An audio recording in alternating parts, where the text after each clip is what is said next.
இன்னைக்கு சார் பேசும்போது பாத்தீங்கன்னா அரசியல்லாம் என்னன்னு நிறைய இலக்கணங்கள் கொடுத்தாங்க. அதை விட இன்னொரு விஷயத்த பதிவு பண்ணாங்க பாருங்களேன்.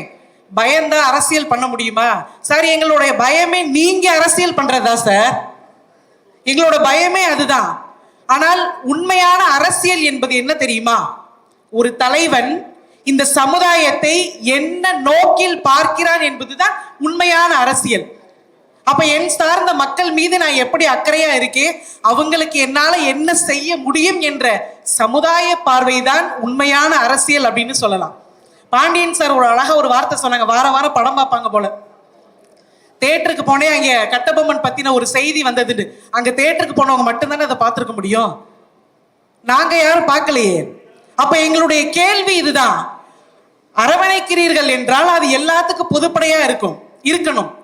நீங்கள் சொல்லக்கூடிய அந்த அரசியல் என்பது, நீங்கள் கொடுக்கக்கூடிய ஆதரவு என்பது சமத்துவம். அதை நாங்க ஒத்துக்கிட்டோம், இல்லைன்னு சொல்லல. ஆனால் நாங்க எதிர்பார்க்கிறது சமநீதி. சமத்துவம் என்பது எல்லாத்துக்கும் ஒரே மாதிரி கொடுக்கிறது. ஆனால் எங்களுடைய தேவை என்ன, எங்களுக்கு என்ன வேணும்னு தெரிந்து கொடுப்பது தானே சமநீதி. அதுதானே நாங்க எதிர்பார்க்கிறோம்.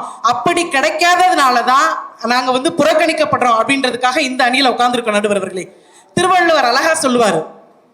அரசியல் அப்படின்ற அதிகாரத்துல ரொம்ப அழகா சொல்லியிருப்பாரு. என்ன அப்படின்னா, ஒரு நாட்டை ஆளக்கூடிய அரசனாக இருந்தாலும் சரி, அவர் சார்ந்த அரசாங்கமாக இருந்தாலும் சரி, மக்களுக்கு என்ன வேணும்னு தெரிஞ்சு சொல்றதுதான் உண்மையான அரசியல் அப்படின்னு சொல்றாரு.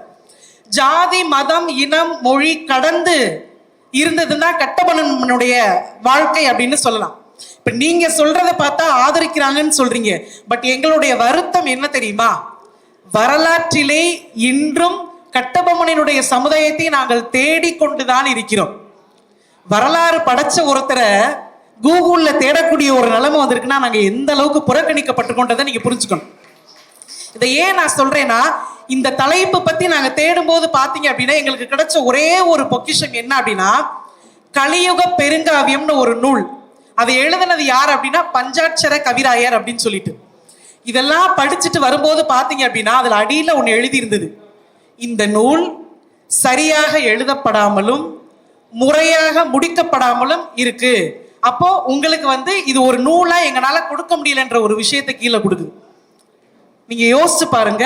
இந்த வரலாற்றையே திரும்பி பார்க்க வைத்த ஒரு வீர மரபனினுடைய ஒரு வீரனினுடைய வரலாறு நூல் இல்லை அப்படின்னு சொல்றது அதுதானே முதலில் புறக்கணிக்கப்பட்டிருக்கு. அதை தானே இந்த இடத்துல நாங்க பதிவு பண்றோம். நடுவர் அவர்களே, உங்ககிட்ட கேட்டா நீங்க என்ன சொல்லுவீங்க?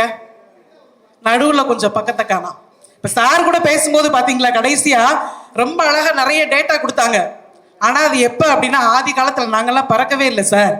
நாங்கெல்லாம் 90s கிட்ஸ், 90களில் பறந்திருக்கோம். 90 சார் சொன்னது ஃபுல்லா பாத்தீங்கன்னா 1900 அப்படின்னு ரொம்ப ஏர்லியரா சொன்னாங்க.